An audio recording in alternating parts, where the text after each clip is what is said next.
Hi everyone, Trina here, and this is the Hidden Secrets of the Divine Feminine, and this is 1.1, and we opened up with the story of the dream within the dream, and how she was being given messages to find out more information about the priestess of Isis and the synchronicities that came into the real life after the synchronicities and the information in the dream world. So that was a profound introduction to the powers of the divine feminine. And now we were getting into the magic house by the grove. So here we go. I am nature, the universal mother, mistress of all the elements, the primordial child of time, sovereign of all things spiritual, queen of the dead and queen of the immortals, the single manifestation of all gods and goddesses that are. Apuleius, the golden ass. Translated by Robert Graves. We begin. Okay. A week later, I pulled into the dead-end street, hidden in one of the oldest sections of the city of Atlanta. This was the address that Shasta had given to me after extending an invitation for me to visit. It was a short road, perhaps less than 50 yards, and it appeared to end in tangled vines and bushes. I parked on one side of the road, staring straight ahead of me. The house was supposed to be there. I read the address again, checking to be sure I was on the right street. But all I could see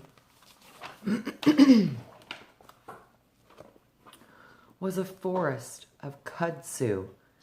Kudzu trees, they grow all over the South, and they take over the environment. If you don't cut them back, they take over the environment, and they grow around everything. It turns it into kind of a jungle.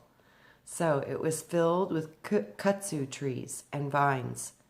Suddenly, as if a veil had been removed from my eyes, I realized that I was looking for a little white cottage hidden among the greenery. It looked like a fairy house. Shells, crystals, flowers, and bones were strewn down the path that led to the front door. The wooden porch was full of deer skins, Indian blankets, rocking chairs, baskets of gourds, and Native American dream catchers. To one side of the front yard were four old metal chairs, overgrown with ivy. A hand-knotted rope with brass bells served as the doorbell, and on the front door, behind the dilapidated screen, swung a wooden heart. I stepped cautiously up onto the porch, looking at everything with wonder. Very different from my own lovely artistic, but very neat and proper house. This cottage felt very much alive. Its magic was palpable. It sent out my inner senses, and it felt like decades of history were being sequestered here. Ghosts of ancient wise women whispered in the air. A spirit house, I thought, feeling the power of the ancestors gathering around me as if they knew I had come. I felt as if I had just arrived in the home of some Hans Christian Andersen fairy tale. As I pulled on the bell rope, I realized that I was in completely uncharted territory. Shasta came to the door. She practically purred. as she led me into her quaint little cottage, humming with energy. My eyes drank in everything. The first room was completely empty, except for an old stone fireplace and 4 altars, one at each of the room's corners. I got a glimpse of a large coiled stuffed snake mounted high in one corner, a large statue of Mary in another with roses at her feet. In the third corner was a cat-headed stained glass goddess about 4 feet tall that stared back at me. Who was she? Egyptian, I thought. And then I was past her living room and moving into her kitchen. Would you like some tea? Shasta asked softly in a modulated voice. A white cat jumped down from the kitchen counter, looked up, and meowed. There were 4 white wicker chairs with a small coffee table between them, nested beneath a set of double-wide windows. This was clearly where she ate, read, and served her guests. 2 other cats, looking profoundly pleased with their lounging activities, yawned up at me. Shasta moved one of them from a chair. Sit down, I'll put on the tea. While she was busy in the kitchen, I looked around, trying not to be rude. The cottage was laid out in a simple square pattern. At the left front was the living room, with the kitchen to the rear. On the right side of the house, I guessed, was probably Shasta's bedroom. Somewhere tucked in the back right was a bathroom. I have several herb choices, Shasta said as she crossed the countertop. I make them fresh from my garden. Would you like some dandelion or catnip tea? I grow it wild here. I had never heard of catnip or dandelion tea. Either one would be nice, I mumbled. I had only had herb tea made from a celestial seasonings box. This is a picture that she drove of Shasta's cottage.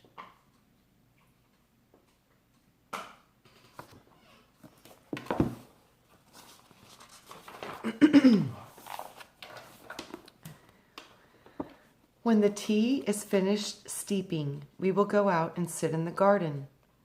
Through the side windows, I could see the garden that was wild with kudzu.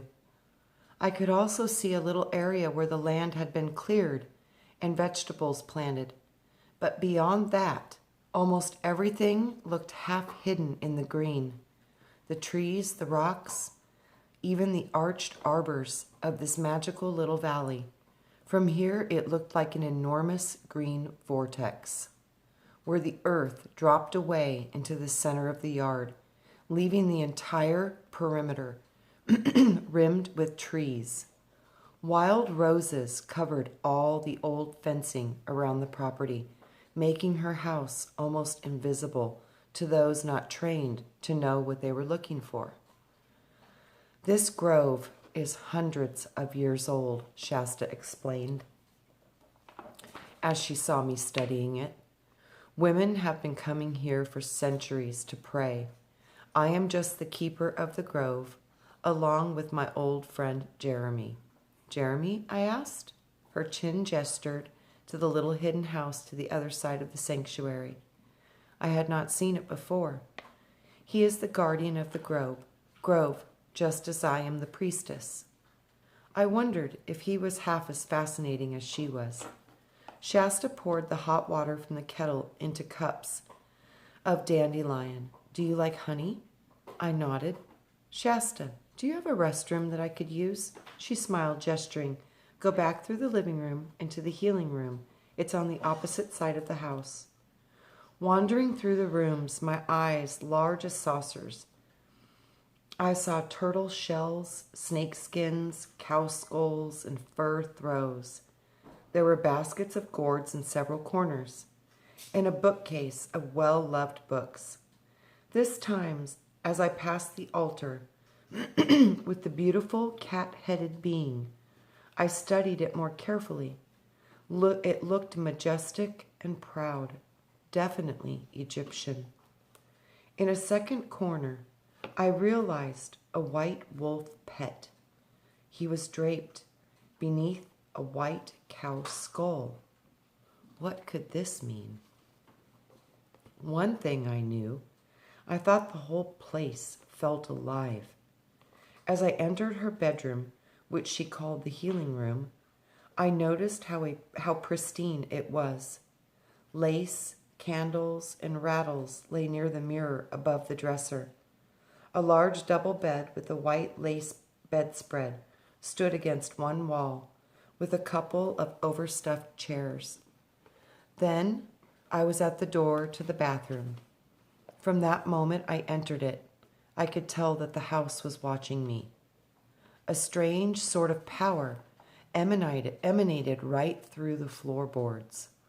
There was one window that threw triangles of light into the room, and the afternoon sun was subdued. Everything was white except the walls, the fixtures, the towels, the rugs, but the walls were painted purple, with a strange swirling of symbols and spirals and portals on them. I felt as if I knew these images. Were they part of the language I had seen in my dream? A shiver went right through me. This place was a power. I felt it, as if the living intelligence of the land was here. Like some ancient being was watching. I knew that whatever energy the grove had, this room was one of its exit points, and it seemed as curious about me as I was about it. Shasta was ready with the tea when I returned. Interesting bathroom, I commented dryly. She gave me a sideways glance. I thought you'd like it. She held my eyes for a moment. It was watching me, I said. She smiled. Yes, I know. The grove lies at the intersection of two blind springs, springs that run underground but do not surface. This creates a very powerful magnetic field through which the river woman can speak. Come, we will go out into the garden. Shasta opened the door and stepped outside onto the porch into the afternoon sun. The light seemed to glisten off the railing, the teacups, even her earrings. I took a deep breath and followed. River woman? I thought, contemplating the meaning of her words. Who was River Woman? I thought she meant to the primordial intelligence of the water itself. As I thought of the water, all over the world having an active intelligence, I realized that the water passed through everything, cities, mountains, meadows, towns. Water even passes through the ocean and the sky as rain. Water passes through humans, animals, and returns to the earth. If water could communicate its vast wisdom to somebody who truly knew how to listen, one could learn a great deal simply by sitting in the water or beside it. Shasta seemed to be reading my mind. In the ancient days, women made their homes near the water. This was not the only practical. It was also for understanding. A wise woman from the village would go down to the water and listen each day. In this way, she would hear news from the spirit of the water about all that was happening in the other villages upstream. She would know before anyone arrived to tell the elders. This is part of the teachings of River Woman. I nodded, not even sure how to respond. It was an entirely new way of thinking. Think about it, Shasta went on. If all water is connected to the great ocean, then everything is connected. This is why Goddess was always called La Mer, Marie, Mary, or the Great Mother. She is the ultimate healer. On a planet like this one, a water planet, one can sit in this grove and learn a lot about what is happening all over the world just by being still. We picked up our mugs and descended the steps and entered the magical glade. I followed her silently through the foliage into the back. 3 huge grandfather oaks oversaw the little valley, and beyond it were even more woods, buffering her from the world. From one oak hung a rope with a swing. The grove looked for all the world as if we had stepped into an 18th century painting. Several alcove gardens could be seen hidden within the foliage. Shasta led me into one of them, a statue of Maria of the Woods, overhung with the altar offerings and half-melted candles, attested to the fact that other initiates had visited here. Mardi Gras, beads, ceremonial objects, and prayer ties were all hung from the trees, and a loose assortment of benches, rugs, tables, and candles were half obscured beneath the canopy of foliage.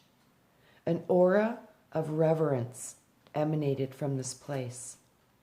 Mary is the patron saint of our woods, Shasta explained. Many people have gathered here to speak to her.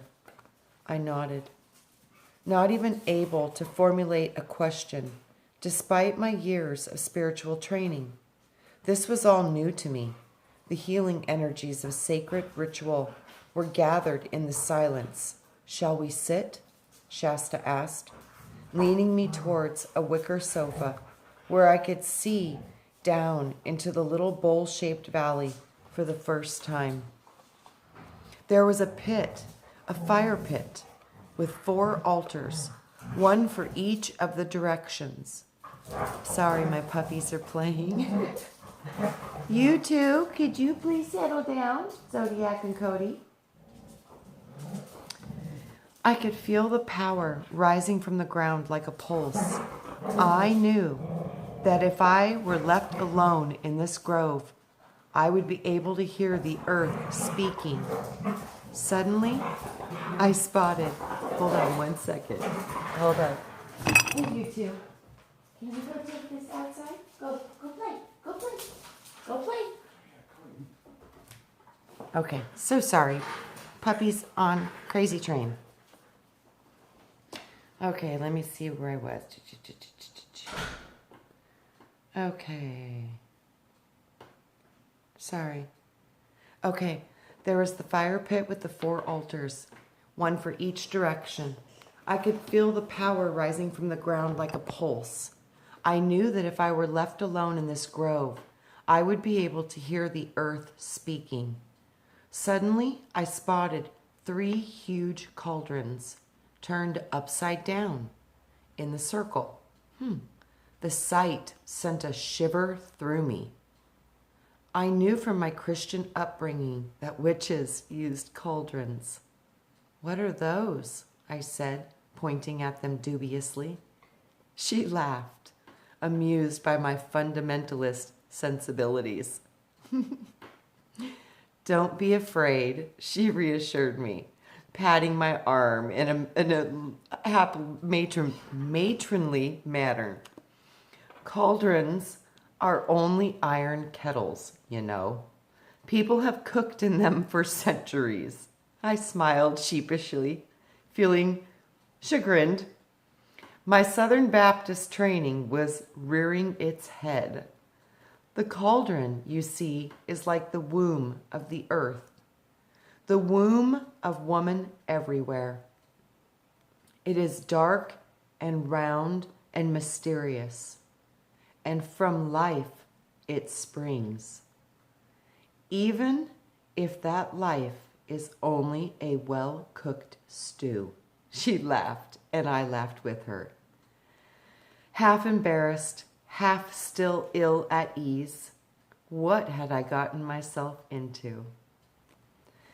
The earth is the same as a cauldron, Tricia. The nurturing power of the feminine grows something wonderful from the dark womb. That is our Mother Earth. Although most people take this for granted because they are disconnected from the natural world, it is still true.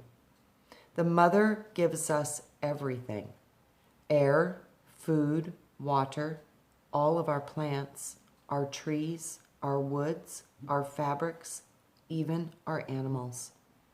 It is all offered from the bounty of the Mother. Life germinates in the womb. This is true for all creatures. It is a part of the great mystery of life, death, and rebirth. Cauldrons represent the alchemical laboratories that symbolize the nature of woman and sacred life. This is also why the cauldron was used in alchemy. Alchemy, I swallowed, my adrenaline humming. What do you mean, alchemy?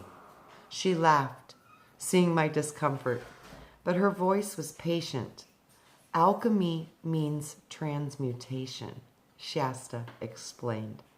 Personal inner transmutation, or chemical scientific transmutation. It's all the same. Alchemy of transformation is always done with the 4 elements because it is the paint box of the divine.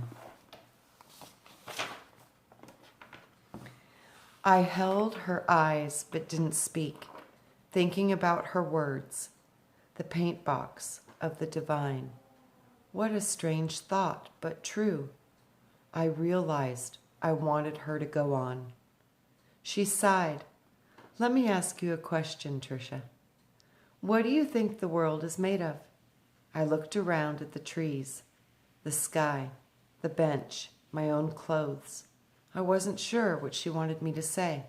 Elements, she said plainly. Lots of elements, like those you find on the periodic table. And each of those elements is composed of some combination of air, earth, fire, or water, aren't they? Yes, I thought. That was true, wasn't it? It was all some proportion of these 4 simple elements, plus the element of life or spirit that animates it. That's so amazing. That animates it. Because that's what I've seen. The matter operates on its own, but the spirit is different, and it animates the God part of you, the part of you that's the father part. This is mother, and that would be the father. Okay. When Shasta put it like this, it was very easy to follow. She continued, so all science is a study of the elements and how they respond to one another. Whether it is the science of chemistry, biology, astronomy, physics, or even medicine, from herbology to pharmaceuticals, we are talking about how things combine, how they transmute and change and interact with one another. That is alchemy, isn't it? She was right. I realized science is basically the empirical study of how the universe works, how it combines and operates with our ability to perceive its laws. Shasta went on, but there is a deeper level of working with the elements that is known as the great work. This is the alchemy of the human soul, and it is done within the laboratory of time. I opened my mind to let these ideas come in. The past, the present, and the future. These were all well known in ancient mythology as the 3 fates, the 3 Norns that sit beneath the one world tree. The one world tree? I asked. A symbol of the absolute behind it all. I looked at her hard, trying to follow what she was saying. She smiled, as if dismissing that subject that was too large for me at the moment. Anyway, that is what we do here in this grove.